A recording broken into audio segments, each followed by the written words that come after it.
quite clear. It's struck a nerve. This is, we were talking before this about just how uncanny the timing of this miniseries tends to be. The first episode that you saw tonight airs on Monday, this coming Monday. Then it continues on Wednesday through Friday, all in 1 week, like the way miniseries used to air on television. But it's interrupted Tuesday by a certain address to Congress by someone that we all know. And so in some regards, it's just somewhat uncanny. But you've given it, oh, sorry, thank you. Thank you, actors. Well, in an interview you gave to TV Guide magazine and to others, you have said, Dustin, that you would give anything for this not to be as topical as it is. And I wonder if you could expound on that just a little bit in terms of the fact that when you were filming this, when was the production for this? It was a year ago. Can you guys hear me? All right. Okay. So basically a year ago now. A year ago we were shooting, and 4 years ago is when I heard a rumor that ABC was looking to option LGBT history properties, which was shocking to me, right. Because this was the network that my conservative mom let me watch unattended. Right? And now they wanted to tell a story like this. I mean, you're right. I could have never guessed 4 years ago that we'd be in this position. I don't think many people could. I don't think the president could have guessed he'd be in this position. I'm not a sociopath, so I would never would have hoped that this would be so topical and so necessary as it is now. I think that the rhetoric, the divisive words being used from the very top of our government are heard throughout the land. I think it creates a feeling of isolation in young people who might feel like they're too different and who are afraid they're going to be treated even more different because of their differences now, and that creates shame, and that sort of anger that's pointed inward has dire consequences. And I think some of these young people consider dire solutions. And so I do think people who use this sort of divisive language, which is, in my, well, no, I think it's fact that it's filled with lies. They have blood on their hands. I never could have guessed it. I'm very, very proud of ABC and the courage they've shown over the past 4 years. Yeah. To bring this show to life, to finally say LGBT people are worthy of a popularized, easily accessible history. I do not think history is nostalgia. I think history is power. I think those same young people who might be feeling isolated today will not feel that way a week from now. And history is current. I mean, that is what is happening like right now as well. I'm kind of wondering anybody here on the stage that just a month ago or so with the Women's March, you're watching that or participating in it, I would think, and you know that this miniseries is coming. And I'm just wondering what thoughts were going in your head, knowing that you had completed this film, this story about the fact that the march continues. That the last words that are shown at the end of the final part is like one struggle, one fight, and the fight clearly continues. But there he goes. But in terms of like when the Women's March was happening, a very powerful moment in our current history, and knowing that you had brought this past history to life, just what sort of things were percolating in your own mind? For me, anybody, because you've played these parts. Involvement in this project gave me a clearer, more visceral understanding of of the civil rights movement and how recent it is, and then. I was shocked, as I think most of us were, and I think that my understanding of it now is that my shock is a demonstration of my privilege. I'm a straight white girl, and I think the world has treated me that way, and I just did not understand the extent of the America out there. And this was a scary wake-up call. And I'm glad that this is showing on ABC, and I'm sad where we are. Did you have those same kind of epiphanies when taking on the role and again playing a real person, but in terms of what you learned in terms of playing this character in the 70s? I think that we've been really lucky to come of age in a time when personal freedom is sort of celebrated in this way. Being who you are is something that's, being true to yourself is something that we can do and celebrate. And I wasn't aware that, you know, in the past 40 years, that's something that has been fought and won. I wasn't aware how recently this sort of celebration of freedom came to be. And I also wasn't aware how hard people had to fight to get where we are now. And so where we are politically and economically and socially, I think has been really shocking for me and for people my age. I think that because we've never experienced anything else, it's sort of hard to know how to move forward. And this piece is a blueprint for that. This piece gives us the tools and the knowledge for how to fight back. In my looking at the piece, it is a history of the gay rights movement, along with the women's movement and other civil rights movements, but it's also a sort of a history of activism and a dissection of activism in that regards. I was showing you, before we came up here, I was showing you all these buttons that I have and badges that I have from the different marches from the 80s to the 90s, and then marches, continue. So what was the impetus in terms of the way that you focused your story? Well, I mean, I'm really heartened to hear you say it's a blueprint. It's a roadmap, but that was not the design. I mean, this came out of concern, and 4 years ago, I was deeply involved in the marriage equality movement, in the Proposition 8 case that was moving towards the Supreme Court. There was a lot of hope around that. And I think in all of our excitement and joy around the great successes we were starting to have for the first time, really, that we saw, a lot of us were very hopeful about what would happen at the Supreme Court. I started to worry as a student of history, saying we've become awfully self-interested in the LGBT movement. We've become awfully myopic. And I designed this as a warning, saying that if we lose sight of the importance of our connection to other social justice movements, well, just ask Nero, divide and conquer. And sadly, it wasn't out of animus. It was out of, we were a little drunk on our success. But certainly, one of the first things I came up with was the title, When We Rise. The we being, it's not when LGBT people rise. Right. And then, of course, the boxes that needed to be checked. The first, to decide who was depicted, the first one was that they had to come from other social justice movements. And once, you haven't seen it all yet, but once they learn the lessons and learn how to beat a backlash, how to succeed, that they then give back to other communities. In this case, you'll see how Roma Guy in particular starts to give back to the immigrant community and work in healthcare, and Cleve Jones famously works for the unions and the workers now. And so that was one of the big pieces, which is, it was a warning, but we were divided and we were beaten.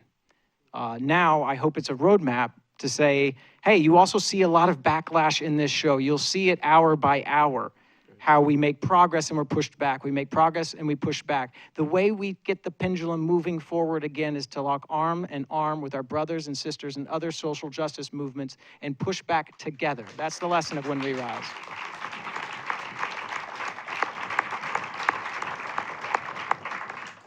On a somewhat different take, I have to ask our actresses here, how does it feel to know that you're going to grow up to become Mary Louise Parker and Rachel Griffiths?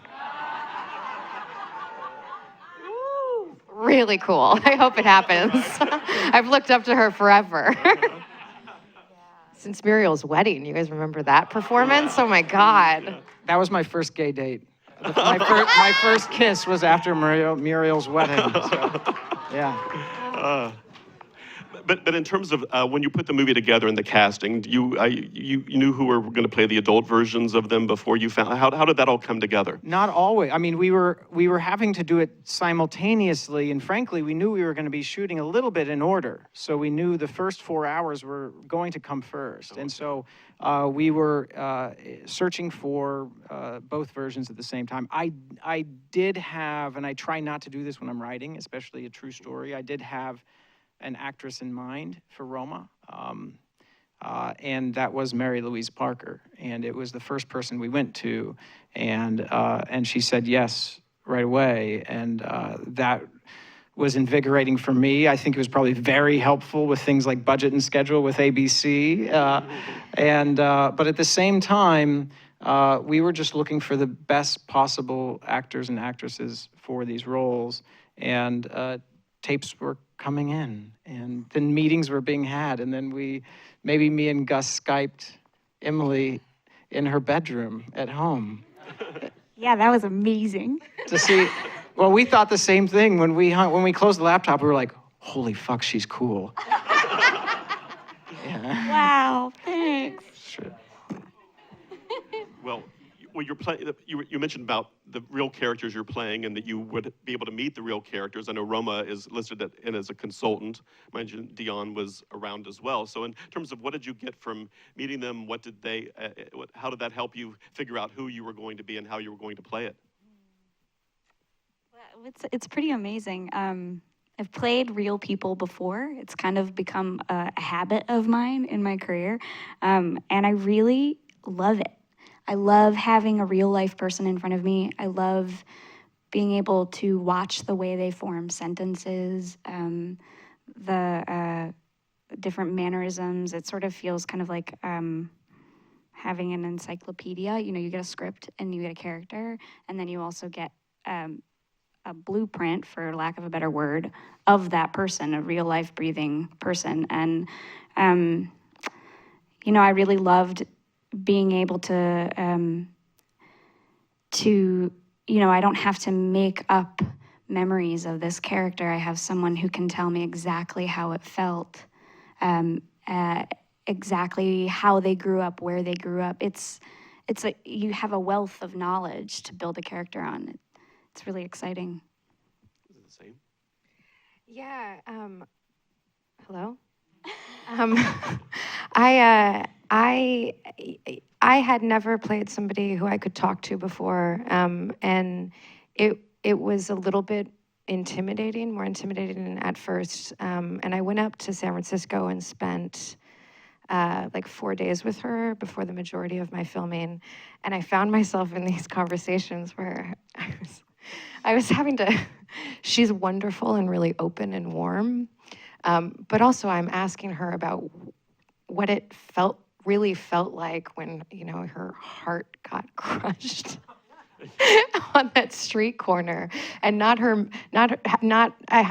was trying to gear her away from like explaining the plot, but more the emotional value of it.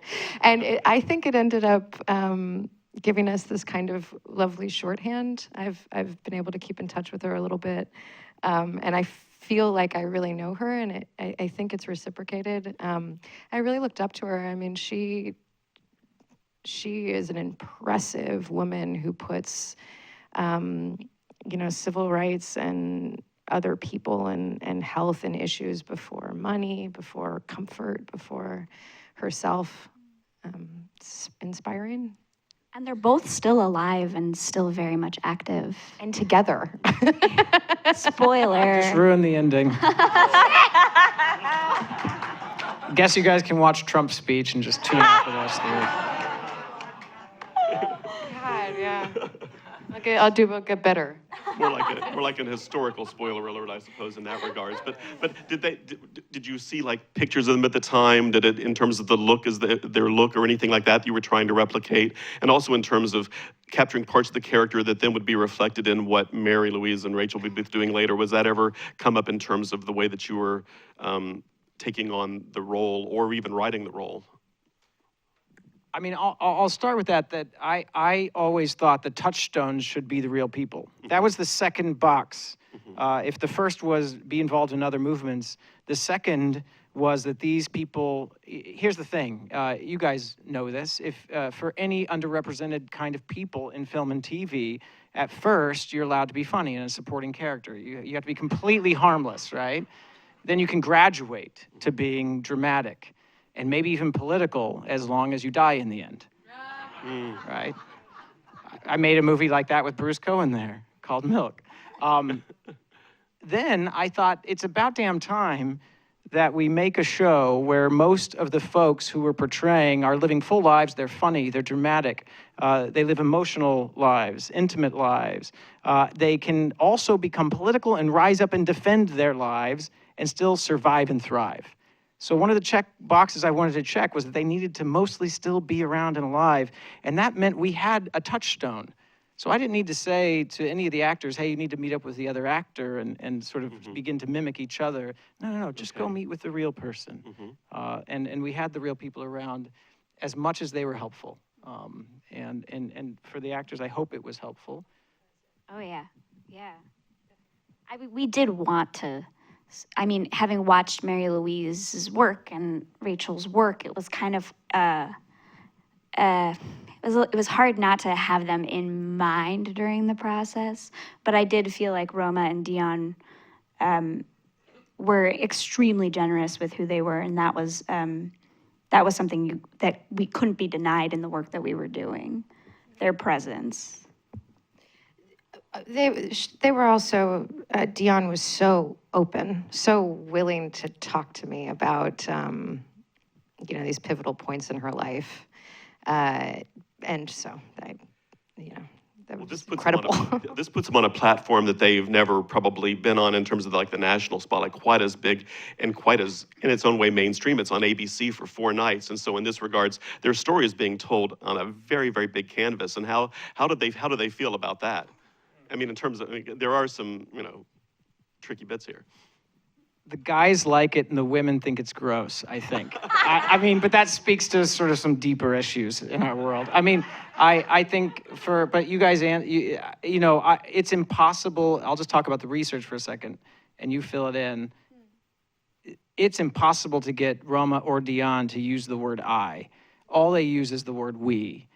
So they're uncomfortable with being depicted as an individual doing something. And so it was like pulling teeth. I said, so when you said we in that last sentence, Roma, was that you doing that thing you said? Or was that a group of people? And she'd be like, oh, it was me. I'm like, okay, thank you. I don't know if you've had similar conversations with them about that. Yeah, absolutely. I mean, one of the most exciting things about getting to play Roma was that she's tirelessly, selflessly been working her entire life. It's never been about ego. It's always been about the work and how can we make things better. So it was difficult. I mean, there was one night where we talked for, I think, 3 hours, and by hour 3, we really got into the eye of things. Well, the last real person that you played that we're aware of anyway is Allison in Fun Home, and you had a lot of contact with her during that time quite clearly as well. But there's almost a similarity, especially in that first night of the miniseries, the arc of awakening and discovery, and I wonder if you could compare and contrast a little bit about that, because playing medium Allison as you did in the musical, that was again, there was an arc of discovery in that as well. So it was playing some of the same beats, only different, and in terms of what she was denying herself, Roma denies herself because of her activism and what you're going through as medium Allison. Yeah, it's pretty incredible. I'm really happy that people are writing smart, work-driven women in our industry right now. They're both women who value their family a lot and value their work a lot. And sometimes I think they value their work over their personal, what's the word? Their personal value, their social life, sure, yeah, over their social life. That's a really exciting thing to play, someone who's sort of bearing what they truly feel and who they know they truly are. So this happened a year ago. So did you take time away from the show from the musical to shift gears to be this character? I did. I left Fun Home for about 3 months, and we shot in Vancouver for a while, and then I came back to Fun Home. Yeah. And you had some amazing experiences during that time as well, which was also in this real world that we're living in. Can you talk about a little bit about the Orlando concert? Wasn't that during the time that you were in the show that that the whole cast went down to perform the show after the attack in Orlando for a Yeah, we took a Monday and flew down in that morning. We did sort of a staged version of the musical at Microphones usually, I mean, for people who didn't see it, it was in the Round on Broadway, so it was a very intimate space. And in Orlando, it was intimate in a different way. It was a 4,000 seat theater, but it was for people in the community who, I think the overwhelming response was that people were very grateful to feel seen and feel represented. It's a strange thing in this world to have your work really mean something socially, not just on the grand political level, but also very, very personally to individual people. And that's what's so exciting about this project as well, is I think that no matter who you are, there's going to be someone in this project who you're going to relate to. There's going to be a moment that sucks you in, and there's going to be a moment that sucker punches you, and there's going to be a moment where you recognize yourself up there. To me, that is the most exciting kind of work.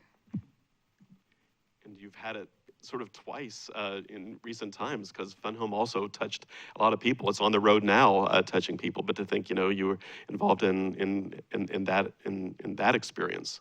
I'm spoiled now. It makes me very picky about what I want to do. And Fiona, you were in Vancouver. You've spent a lot of time in Vancouver this last year, because you've also, no one would recognize her from the other role that we know her from on TV recently, from Dirk Gently. I have to quote somebody. One of your producers described the role you play in, the role of Bart, as 1 part Beetlejuice, 1 part Jack Nicholson, and I think that is hilarious, playing a holistic assassin. So number, and really, it's unreal. So. Number one, what's that like? And then also, did that come before or after this? And doing those two in like 1 year? It's been an incredible year. I've been working at this for 13 years. I still work in a bar. It's been up and down. And then I started to test a lot. And then finally this year, I booked a series and this mini series. So stick in there, And a casting director once told me it takes about 10 years. And it did for me. Not that I've made it, but I'm now making a living. The two roles couldn't be more different. I booked Dirk about 3 weeks after I finished this miniseries. And I'm grateful that I get to do two things that I think are very good writing. They couldn't be more different. Dirk Gently is very much genre and based on comic books, but I love to do what I do, and I'm grateful I get the chance to do it. So I'm just riding the merry-go-round, Yeah, it's sort of like playing the opposite of a real person in that regards, because Well, I think of Bart actually as just kind of a lonely girl. I'm playing a feral person who has like never been in a restaurant, doesn't know what a restaurant is. And if anything, it took me a lot of time and effort to try to make that a real person, because I am a real person. I've just had a bunch of life experiences that nobody else in the room has. So they would write this off-the-wall things, and I would look at the script and be like, okay, I'll see you in 3 days when I have to figure out what the hell this means. And I would, and it was incredibly, it let me be really creative, I think, in a way I had never got to do, to fill in all those blanks. And how did the role of Dion come to you?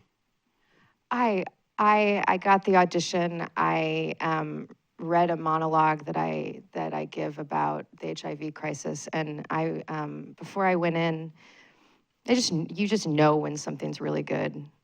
And so before I went in, I sat the night before and watched a documentary on the AIDS crisis called, what is it? What's the main one that's on Netflix? How to Survive a Plague. That was it. I watched How to Survive a Plague, and the gravity of it, I think I had, or I like felt before I went in. And so then I just tried to tell the truth in the audition, and then walked out and was like, God, I want it so bad. And then when I got the call, I like died. Yeah, we were searching for someone to play that role for a long time, and just no one. I mean, the real Dion is such a special person, and it wouldn't be right to cast someone who couldn't dig deep enough to find that humanity, that humor, that warmth and that strength. It's like she's a really amazing stew of a human being. It's when we saw your tape, it was like, finally, where the fuck have you been? Like, because it was getting awfully close. It was getting close to time. So yeah, where were you all that time, by the way? I had auditioned for Caitlin Gerard's role, and I know that the tape went for. They were like, "Oh, we think you. I think it's between 4," and then she got it, and then I was brought back in for Dion. Yeah, Dion. And I should also point out that on Thursday, before the final installment, ABC is going to run a 1-hour documentary about the real voices, the real folks, which I guess they're profiling the actual people. So you'll be able to see the real Roma and Dion and Cleve as well, I think, right? Yeah, and Ken and Cleve Ken and Cleve, and some of the actors. 3 of your principals' last names is Jones. That's really bizarre. I know. Yeah. I know. I mean, there was nothing I could do about that. Yeah, right. And it took me a year to find them, and then I didn't even realize it. I don't know. It was some executive finally wrote back and was like, "Is this some sort of joke? Is this some sort of like strange sitcom spinoff you want to do later about the Joneses?" I was like, Yeah, that would be a pretty good show. Now your cast includes a lot of pretty familiar faces in smaller parts that you wouldn't expect to see as they come along. David Hyde Pierce, for one, playing the father of Cleve, in a very atypical role for David, I would think, but also T.R. Knight, Rosie O'Donnell, Whoopi Goldberg, Carrie Preston. I mean, it's a really, really great cast. Were people clamoring to become a part of this once they became aware of it? I'm kind of curious about that. well, I mean, I think I wish Bruce was up here because he remembers this process well. But David, I believe, once he heard about it, read it, he wanted to play that part. He wanted to play Cleve's father. And I think as a gay guy, you understand homophobia. And so he thought he could bring that to the role. And he did it in a way that wasn't just sinister, which was critical. But it was like that often. Bruce again thought Whoopi would be a great idea for Pat Norman, and he's friends with her, and all he had to do was call her up. And you got to know, Whoopi cut her teeth in comedy and on the women's scene up on Valencia Street in San Francisco. She knew Pat Norman. So she took the job before she even read the script.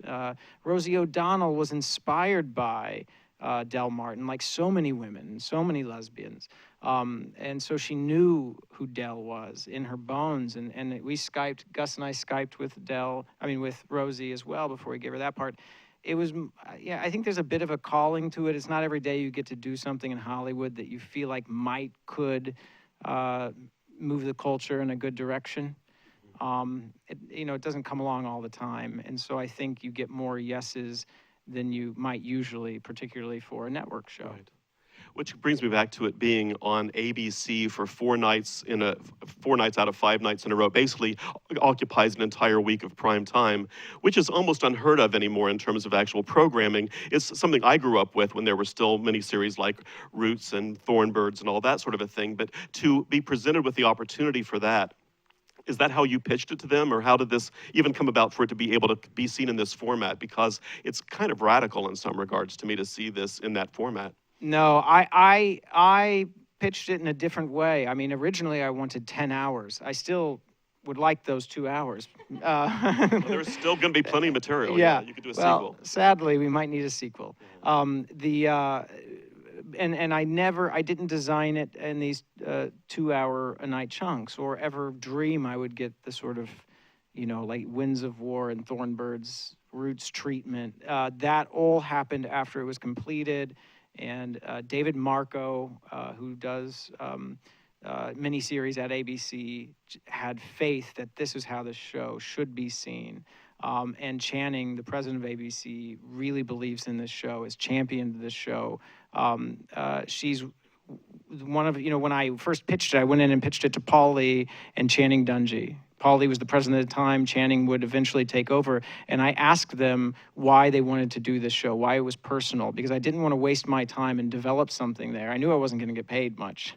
I didn't want to develop something there and have it come to nothing.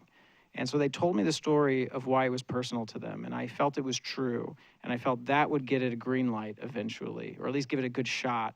And I'm glad I asked that, and I think their answer to that and that personal connection they have is why they're putting so much strength and faith behind it. I hope it's also because they really like it.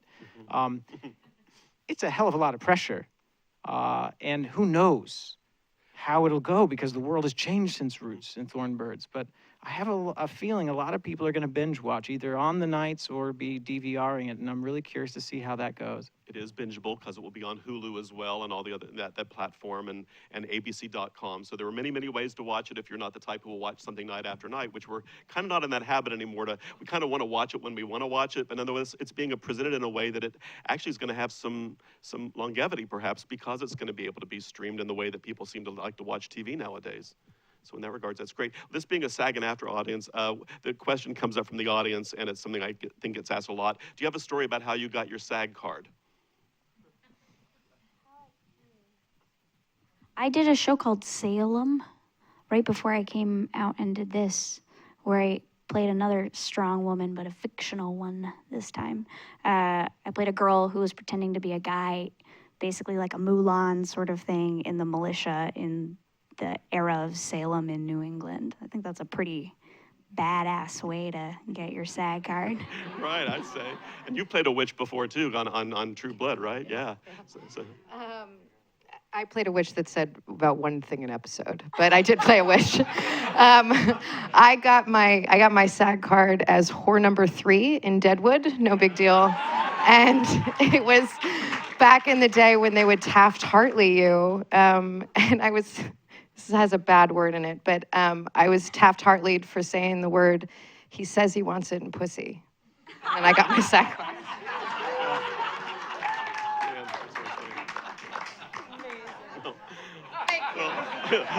On that amazing note, I just want to encourage everybody to watch the rest of the When We Rise miniseries. We're so proud that it actually exists on network television. I hope that this will be a bellwether for more serious work being done of this ilk. Thank you so much for being a part of this event, and thanks for coming.